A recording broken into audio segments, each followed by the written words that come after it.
이 맹자는 40의 부동심을 했다고 그럽니다. 그러면서 40의 부동심, 이제 마음이 더 이상 더 흔들리지 않은 마음을 확인을 하고 천하의 유세를 떠나죠. 그랬을 때 그 부동심, 40의 부동심이 될 때까지 깊은 공부를 했을 걸로 생각이 되는데요.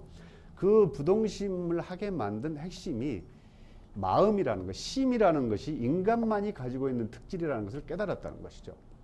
그래서 심이 사람만이 갖고 있는 마음을 발견했고, 이 마음을 가지고 천하의 군주들을 설득하고 다녀보자 라는 생각을 가졌지 않겠느냐. 그런데 이제 그렇게 보면 마음은 조금 이따 다시 다 설명을 드리겠습니다만, 근본적으로 마음이 가지고 이제 사람만이 가지고 있는 특질인데 그게 선하다는 생각을 하지 않으면 연결이 안 되는 거죠, 여러 가지가.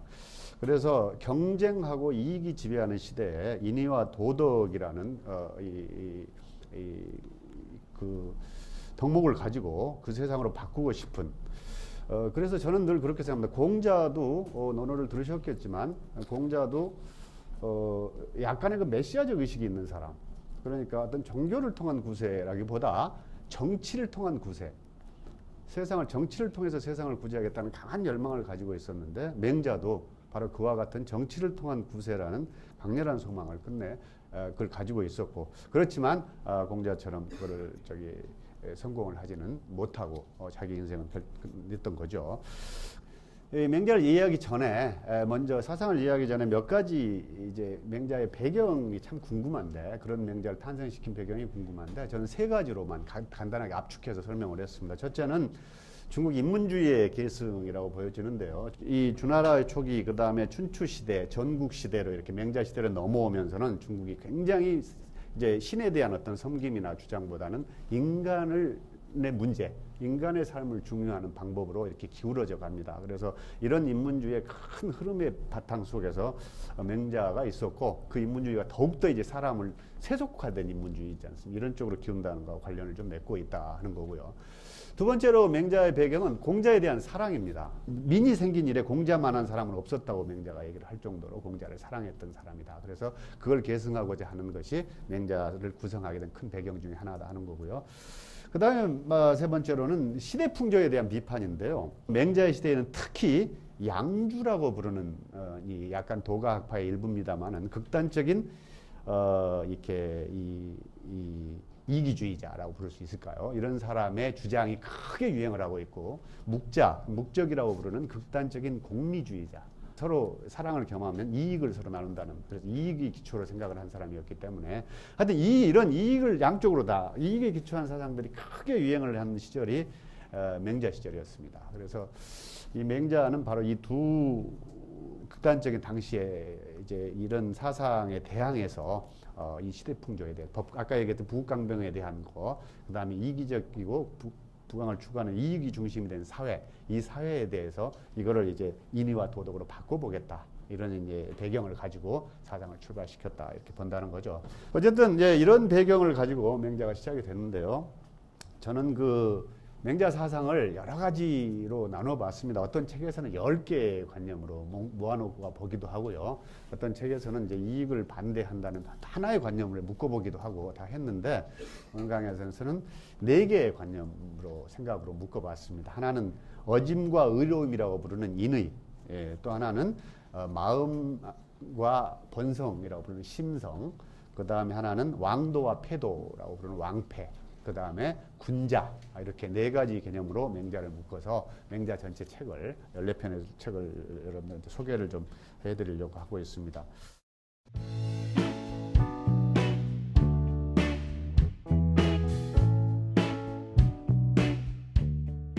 맹자는 어쨌든 세상의 중심가치를 인의로 되돌려서 경제논리와 군사논리를 이렇게 이런 논리가 다시는 고개를 들지 못하도록 하는 것이 이제 첫 번째 그 인의의 뜻이었고, 두 번째는 그 금방 부모님의 관계, 형제간의 관계를 말씀드렸듯이 생활의 덕목으로서 인의. 그러니까 맹자 말에 따르면 어질면서 자기 부모를 버리는 사람이 없고, 의로우면서 자기 군주를 나중에 생각하는 사람 없다, 이렇게 얘기를 하죠. 그래서 이제 부모 자식 간의 천륜을 확충하여 사회생활에서 원하지 않는 행위를 하는 것, 이런 이제 이것이 인의의 관계라고 보여지는 거고요. 그 다음에 맹자가 생각하고 있는 인의라는 것의 세 번째는 정치의 원리로서인데요. 그러니까 지금 조금 전에 제가 얘기했던 세상의 중심 가치, 그 다음에 생활의 덕목으로서 인의 이런 것들을 그러니까 궁극적으로는 부모에 대한 친애, 형에 대한 공경 이런 것들을 계속 사회로 넓혀 나가 가지고 온 세상이 다 도덕적이고 인의적인 세상으로 만들어가는 것. 이것이 인의의 궁극적인 목표였다. 인의를. 그래서 정치는 인의의 사회적인 구현이다 이렇게 부르는데요. 그런 것도 아까 이제 초기에 말씀을 드렸듯이 심의 문제로 다 기결을 하게 됩니다. 그래서 이제 그걸 맹자관념으로는 참지 못하는 마음이라고 해서 불인인지심이라고 그러고, 그렇게 해서 이루어진 어진 정치를 불인인지정, 참지 못하는 거, 남의 아픔을 참지 못하는 정치를 하는 거, 이렇게 생각을 해볼 수가 있다는 거죠.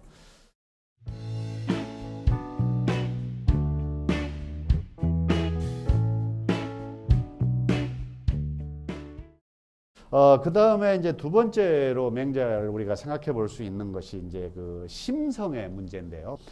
굳이 그냥 이렇게 단순하게 오늘날 철학적 용어로 얘기하자면 맹자의 성이라는 것은 인간만이 본연적으로 갖고 있는 어떤 도덕 이성 같은 것을 이제 뜻하는 성이고, 순자는 그 인간이 관계를 맺은 이후에 드러나는, 사람이 마음속에 드러나는 사회화된 이후의 성, 사회화된 성, 이런 것을 뜻하는 것이라는 거죠. 그래서 조금 차이가 난다는 거죠. 근데 이제 성선 논쟁은 또 굉장히 철학적이기도 하고, 당시는 공자는 성상근 습상원이라고 그래서 본성에 대한 얘기를 그걸로 다 그냥 통합해 버렸죠. 이 본성은 서로 가까운데 이제 그 후천적 학습에 의해서 많이 달라져 간다라는 얘기를 해서, 사실상은 그게 이제 일종의 순자의 성학설과 가까운 주장인 거죠. 그런데 맹자 시대에는 그 제자들이 이제 본성에 대한 논쟁을 굉장히 치열하게 하고 있었기 때문에 맹자도 스스로 본성에 대한 문제를 얘기하지 않을 수가 없었던 이런 것도 있었을 겁니다. 그래서 실제로 맹자에도 보면, 내가 마지막에 제가 말씀드릴 수 있겠지만, 인간의 마음과 본성을 구체적으로 어떻게 구분할 것이냐 하는 것에 대해서는 굉장히 약점을 갖고 있는 것 같습니다. 그런데 이제 그게 심을 가지고 설명을 했는데요. 맹자는 그러니까 여기서도 사람이 착하게 태어난다는 말을 하려는 것이 아니라, 사람은 동물과 다르게 선한 성품, 그러니까 도덕 실천의 능력을 본질적으로 갖고 있다는 말을 하려고 했던 것이죠. 그렇게 해서 그러니까 맹자도 외부 환경의 영향에 따라서 이게 내면이 변화한다는 것을 부정하지는 않습니다. 그렇지만 인간의 동물적인 욕구를 또 부정하지도 않아요. 맹자 책에 보면 인간은 선한 본성, 아까 얘기했듯이 참지 못하는 친애와 공경을 본질적으로 갖고 있다. 이렇게 보면서 소극적으로는 환경 때문에 흐려진 이제 선한 본성을 어떻게 하면 되찾게 하는 것일까? 이것이 이제 어진 정치로 봤던 거고, 적극적으로 선한 본성을 충분히 발현해 도덕적인 세상을 만드는 것이 어진 정치다. 이렇게 봤다는 것에도 말씀을 드렸듯이, 이게 어떤 그 왕도 정치를 위한 근본적인 근거를 마련하기 위한 것이고, 그것은 사람만이 할 수 있는 것이라는 것을 얘기하기 위한, 그러니까 굳이 얘기를 하자면 의도적인 설정이었다는 것이죠. 본성은 착하다는 대답이 우리가 늘 알고 있는 사단설이 있죠. 이제 그 측은지심, 수호지심, 그다음에 시비지심, 사양지심이라고 부르는 인의예지를 가지고 설명을 하고 있죠. 그래서 이 네 가지가 단서가 있는 것은 우리 몸에 팔다리가 있는, 사지가 있는 것처럼 이렇게 같다고 얘기를 해서, 사람만 이런 걸 가지고 있기 때문에 이걸 자신에서 부모로, 그다음에 부모에서 향촌으로, 마을로, 그다음에 국가로 이렇게 넓혀서 주변을 이렇게 충만하게 하면 이게 이제 그 어진 정치가 실현이 되는 거고, 그걸 못하면 짐승이다. 이렇게 본 거죠. 그래서 이제 맹자는 이 사심을 통해서 통합의 내용으로서 이 정치하고 권력과 윤리 관계를 굉장히 훌륭하게 결합을 해낸 것으로 저는 생각을 합니다.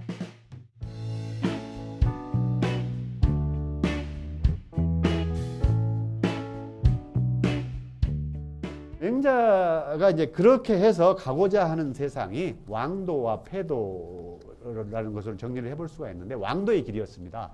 왕도의 길이었다는 것은 이제 모든 사람이 선한 심성 그대로 살아가는 세상, 그 선한 심성이 다 그 때가 다 걷어져서 다 착한 그 타고난 본성들을 구현해내면서 살아가는 세상이 일종 유토피아가 되겠습니다만은, 맹자가 그리고 있는 왕도 사회입니다.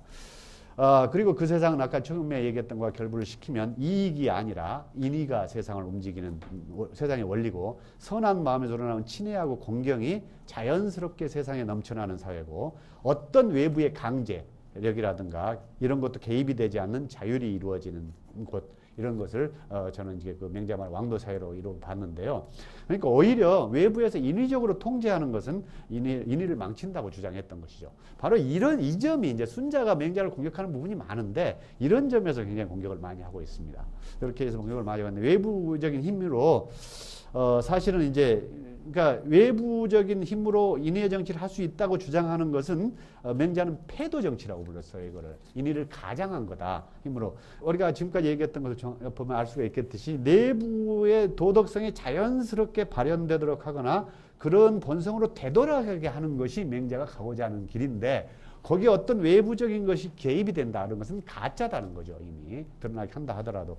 그래서 하여튼 그렇게 얘기를 했는데 나중에 이제 순자라는 사람은 패도를 이제 긍정합니다. 사실은.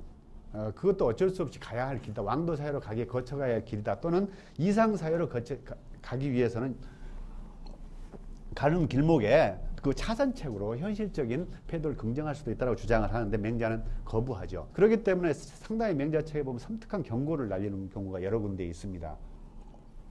예를 들면 여러 뭐 폭군을 쫓아내야 되는 이런 말도 있지만 여기 바꿀 역자에다가 자리 위치합니다. 왕위를 바꾼다. 이런 얘기가 있는데 그러니까 도덕의 정치를 위해서 포악한 군주를 죽일 수도 있다는 얘기인데 이거는 맹자의 왕도 자체가 민이라고 부르는 그 굉장히 불가분의 관계를 맺고 있기 때문이라는 거죠. 그런데 이제 그걸 보고 흔히 이제 그 동양 사상에서 민본주의 이런 얘기를 민본이라는 말은 사실 맹자에 한 번도 등장하지 않습니다. 민이 본일 수가 없기 때문이죠. 근본이 정치적으로. 그런데 이제 그런 점에서 동양에도 민주주의의 씨앗이 있었다는 얘기를 하는 것은 약간 좀 과장된 해석이 아닌가 이렇게 싶습니다. 단지 민심의 귀환 자체를 정치 정권의 안정 이런 것으로 판단을 했다 이렇게 생각을 할 수 있다는 것이죠.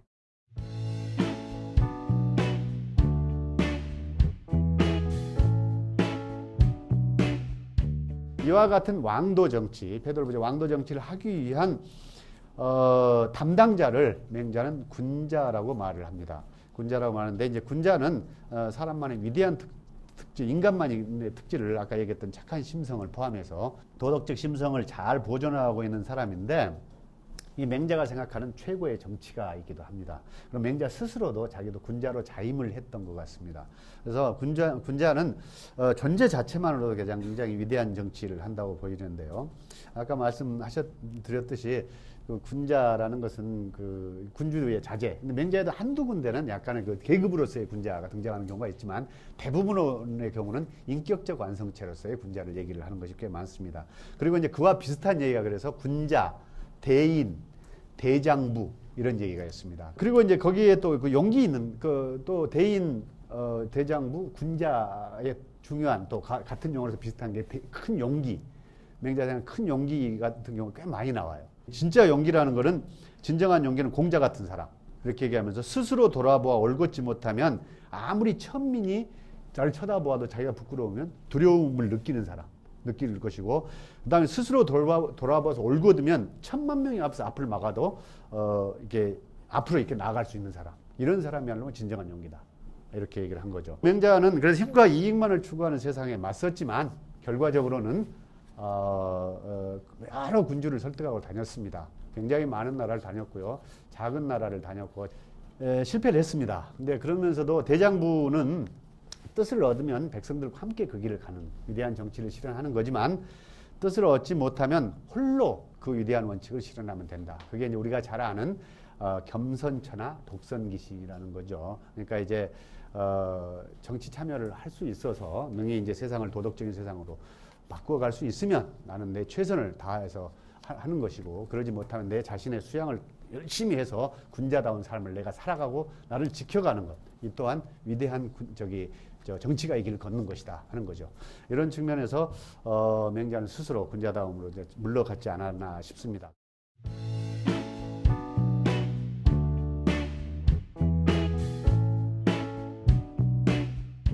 사실상 모든 사람을 만족시키는 왕들은 있을 수가 없는데 맹자는 정말 이걸 몰랐던 것일까 하는 거죠.